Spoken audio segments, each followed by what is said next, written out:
ওয়ালাইকুম আসসালাম। জি আঙ্কেল, আপনি কোথা থেকে আসছেন? আপনার পরিচয়টা একটু দিন। আমি আসছি মূলত দিনাজপুর ঘোড়াঘাট থেকে। দিনাজপুর ঘোড়াঘাট। ঘোড়াঘাট থেকে, হ্যাঁ। আমাদের লোকেশন পেলেন কিভাবে? আমি ইউটিউবে সার্চ দিয়ে দেখছি। তো এই মেশিনটাই ৩ মাথার অটো রাইস মিলটি আপনার নেওয়ার কারণ কি? আপনি নিচ্ছেন কেন এটা? নিচ্ছি কেন, যে এটা ঘন্টায় ৮ মন চাল ভাঙা ধান ভাঙা যাবে, হ্যাঁ।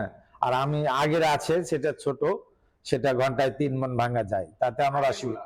জি, আগের গুলান ভিডিওতে যেমন দেখছেন অফিসে এসে কি সেম পাইছেন? হ্যাঁ, সেম একই পাইছি আমি। হ্যাঁ, একই সেম পাইছেন? সেম আপনি এসে পাইছি। দেখে নিছেন নাকি? হ্যাঁ, দেখে নিছি। হ্যাঁ, দেখে নেওয়ার পর আমার পছন্দ হয়েছে এবং আমি অনেক খুশি, অনেক খুশি। আপনি যেমন বলতেছেন আপনার বাসাতে আগে আছে, আমরা পাশে একটা রাইস মিল দেখতে পাচ্ছি। আপনার বাসায় কি ঠিক এমন কি আছে? হ্যাঁ, এইটা আছে আমার। এইটা আছে। এইটা আছে। অনেক আগের ভার্সন। হ্যাঁ, এটা অনেক আগের, ৭ বছর আগের কেনা আমার। ৭ বছর আগে। হ্যাঁ, ৭ বছর আগের কেনা। আপনি এই পুরান থেকে নতুনে শিফট নতুন, হইলেন। জি জি, নতুন। এই শিফট হওয়ার কারণটা কি? কারণটা কেন, যে আমি চাচ্ছি যে আমি সাপ্লাই যাতে ভালো দিতে পারি। ৮ মন, ওটা হয় ৩ মন, এটা হবে ঘন্টায় ৮ মন।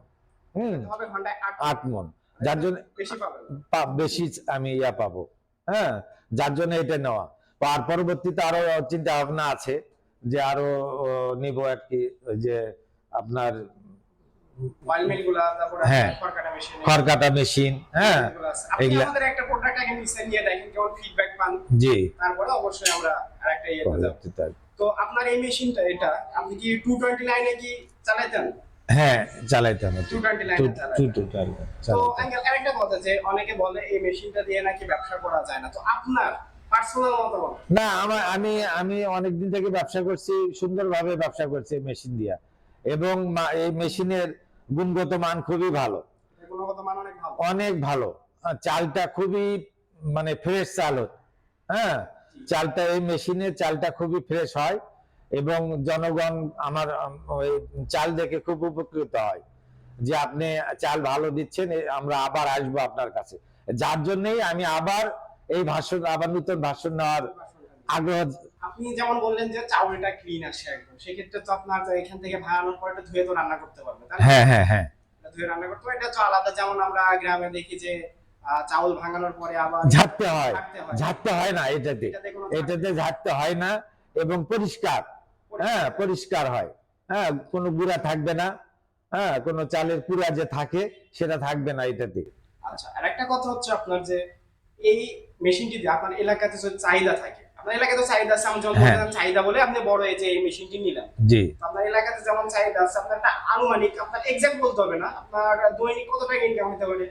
এটা দৈনিক আমি যদি চালাই, দৈনিক ২ থেকে ২.৫ হাজার টাকা আমি ইনকাম করতে পারবো। থেকে ২.৫০০ টাকা ইনকাম করতে পারবো। আপনি মেশিন কেনার পর এক্সট্রা খরচ বলতে আপনার পার্টস গুলা, শুধু পার্টস খরচ, আপনার নেট ব্লেড এইগুলো, এটা ছাড়া বাড়তি কোনো খরচ নাই আর কি। না, কোনো খরচ নাই। আর বিদ্যুৎ বিল খুব সাশ্রয়, খুবই সাশ্রয়। বিদ্যুৎ বিল খুবই কম আসে। এর আগে আমি একাই চালাইছি, তো বিদ্যুৎ বিল আনুমানিক আপনার ৫০০-৬০০, মানে এক মাসে। অনেকে কিন্তু বিদ্যুৎ বিলের জন্য এটা থাকে যে এটা ৫ গ্রাম মোটর তামাকতারের। না, এটা কোনো অসুবিধা নাই, বিদ্যুৎ বিল খুবই সাশ্রয়, খুবই সাশ্রয়। এটা নিয়ে যারা বেকার আছে তারা তো, তাদের জন্য আমি বলবো তারা এইটা নিয়ে চালাইলে পারে অনেক উপকৃত হবে। কারণ ঘরে বসে না থাকি, হ্যাঁ, বেকারত্ব দূর করার জন্য আমরা অনেক ক্ষেত্রে বাইরে যাই। ২.৫০০ টাকা কিন্তু কম না, দিন ২.৫০০ টাকা কিন্তু কম না। ৫০০ টাকা খরচ বাদ দিলাম, ২০০০ টাকা। ২০০০ টাকা হলে মাসে কিন্তু ৬০,০০০ টাকা। ঘর ভাড়া বাদ দিলাম, দিনে ২,২০০, তাও ১৮০০ টাকা থাকে। আপনি এভারেজ ১০০০ টাকায় ধরেন, ১০০০ টাকা, ৩০,০০০ টাকা বাড়ি বসে থেকে কামাই করতেছি। তো যারা বেকার প্লাস হচ্ছে যারা অল্প পুঁজির ব্যবসা করতে চায়, তাদের জন্য বলবো তারা বাইরে না গিয়ে বা বিদেশে না গিয়ে তারা এই ব্যবসা করলে অনেক সফলতা অর্জন করবে ইনশাল্লাহ। কারণ আমি নিজে একটা মেশিন ছিল, এখন আমার ১০ থেকে ১২টা মেশিন, আমার ১২টা মেশিন আমার। ইনশাল্লাহ আরো চেষ্টা করব যে আরো ২-৪টা মেশিন আমি এখান থেকে নিয়ে যাব। কারণ আপনাদের ব্যবহার আমাদের খুব ভালো লাগছে। হ্যাঁ, সবচেয়ে ব্যবহারটা আমি পাই নাই। এর আগে অনেক জায়গায় মেশিন কিনছি, এরকম ব্যবহার পাইনি, কিন্তু আপনাদের এখানে আইসে আমি খুব খুশি আপনাদের ব্যবহারে। আর অনেকের একটা ধারণা থাকে যে এটা চায়না মেশিন তো এটা, তাই না? জি। অনেকের ধারণা থাকে যে ভাই চায়না মেশিন, আমার পার্টস গুলো অ্যাভেলেবল। হ্যাঁ। আপনি এখানে এসে যে পার্টস গুলো চাইছেন সেম পার্টস কি? হ্যাঁ, সেম একবারে একবারে হ্যাঁ। সেম পার্টস গুলো আপনি পাইছেন। পাইছি। তো ধন্যবাদ আপনার মূল্যবান বক্তব্য দেওয়ার জন্য। আসসালামু আলাইকুম। আচ্ছা, ওয়ালাইকুম আসসালাম।